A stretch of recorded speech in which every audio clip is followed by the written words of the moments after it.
Good morning, everybody. A lot of y'all wonder what's the behind the scenes life like of an artist and what does it look like when they're making a project or a song. Like, what does that all look like? Well, right now I'm going to take you guys through what my process was when I created my last mixtape, the scratch tape, and how the beats were made, the lyrics, the process, the communication between me and the engineer, my guy Byron. So stay tuned and let's check it out. From a financial standpoint and a time standpoint, the scratch mixtape took a lot more out of me than any other project because this mixtape was literally made from scratch. Like, I watched every beat get made. I paid a lot more for all these beats on this tape. It's only 3 of them, but I paid a lot more for them up front than I have of any other beat I've ever used. And I was a part of all the like every single part of this process I was a part of. Like, I remember sitting in the studio with my guy Byron as he's putting certain patterns together, and I'm like, okay, nah, that's not the one. I like this one. Oh, no, you know, I don't need that. Keep that. And even when we were recording the verses, you'll see Byron, like, well, you'll see me and him talking back and forth, like, yo, B, should I hit it like this or should I do it like that? He'll be like, yeah, keep it like that. Keep that cadence. I like that one. You keep. It was a real merger on thoughts and concept. Now, of course, he didn't say no, that was trash or nothing like that, but he definitely would say little things like, yo, I think you should punch in right after this one, or hold this line a little longer, then punch in after that one. It's really more was like, okay, Jack, I know what skill set you have or the skill set you've presented to me so far. Let's do everything we can in this moment to maximize everything that you currently have showed me. And that's what we did throughout this tape. The most valuable lesson I learned from this project is that you're never going to be 100% satisfied on any project that you do. I've done, I don't know, I can't even tell how many songs or verses I've done in my life, but I've done a lot of them, well over hundreds, right? And I've never been 100% satisfied with the product. I've always felt like I could have said this different, done this different, held this line a little whatever. Like, it was always something, right? Even if I got the song to a 99% completion in my mind, I was never 100% satisfied. And this project further illustrated that because this project was so near and dear to me, and I still felt like I could have said this a little different, said that a little different, just little small nuancey things. But that's more of a perfection element. I want you guys to kind of get an idea what the dialogue was like between me and my guy Byron while creating this project. So here's a clip right here. I'm thinking middle. I'm thinking like right in the middle. One of the two that you about to make. Yeah. Well, we can kind of leave a good bit of the ending on, and we could just kind of figure that out. Now, to the average listener, that's like, y'all didn't say anything, but no, we said a whole lot, right? Right then and there, we were able to establish, okay, this is how we're probably going to end the song, and this is how much of the beat we're going to leave on at the end of it, or the switch up we'll do here, or the switch up we'll do there. These things allow artists and engineers and producers to create great product because they're communicating.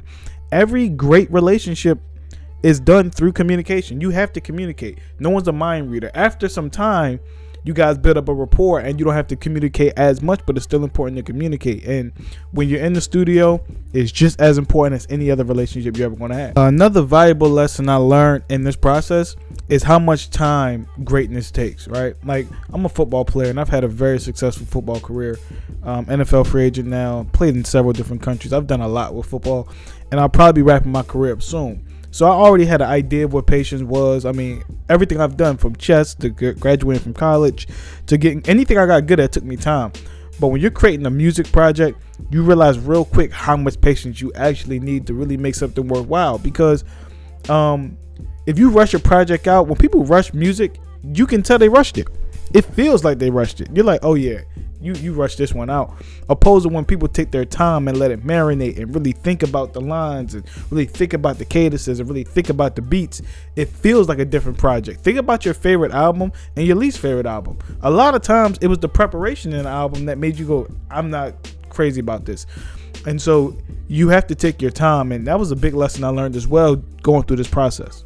Would I do it like this again? Absolutely. I would like to be in a different financial circumstance. I would like to be in a different place where I could really take my time out and really do this project the way it needs to be done. But 100% I would do it again because you have complete ownership of this.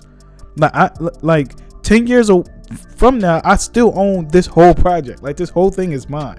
No matter what, it's mine. And so, like, there's no back end note. Like, that's all mine. So I sit back and I think to myself, like, bro, like, yeah, I will 100% do this again. I just want to do it in a different circumstance. Like, I would like to be further along in my career. I would like to be in a place where I'm actually starting to generate revenue from my career. So that way, when I'm doing this, I'm not doing it like, oh, damn, I got to be to work in 3 hours, or I got to go DoorDash. And like, you know, like, those things do impact it. Now, granted, that helps you stay hungry because you're like, I want to take full advantage of this moment.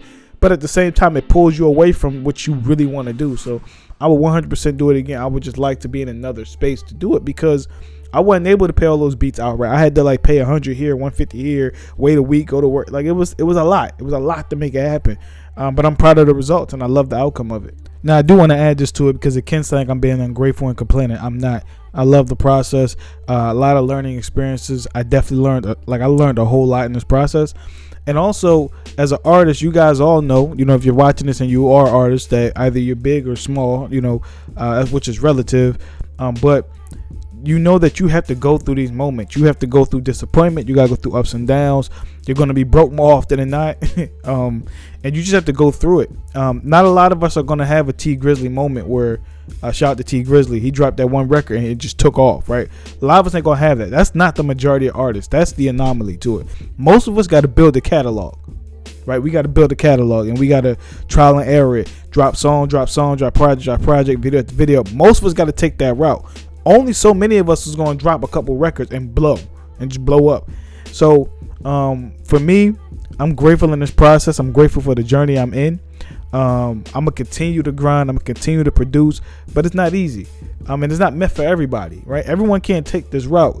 So when you see people jump into label deals, I understand it because sometimes, bro, you were just eating oodles and noodles for the last 7 months straight to get something shaking. And you're like, bro, like, I need something, so I get it. But at the same time, when you start to pay more attention to your journey and not the outcome, you tend to make less desperate decisions. And that's where I'm at. Like, I'm not going to be just jumping on any opportunity that comes to me. I still have to assess it properly. I still have to trust in my vision, trust in my ability, trust in me more than anything, because I've had ideas to do things and I've had friends talk me out of it, and then I see someone else do it and they take off for it. So you gotta trust yourself in this process, believe in yourself in this process, have your people around you who definitely will help you out and give you advice and be, have them around you. But you gotta trust you first and understand you are in a marathon. This is not a sprint. Right? For most of us, this is not a 40-yard dash. For the majority of us, we are running a 5-mile race. And we gotta be ready for the long haul, because it might start off hot, might slow down, but you gotta get to the finish line. Appreciate all y'all for tuning in. Thank you.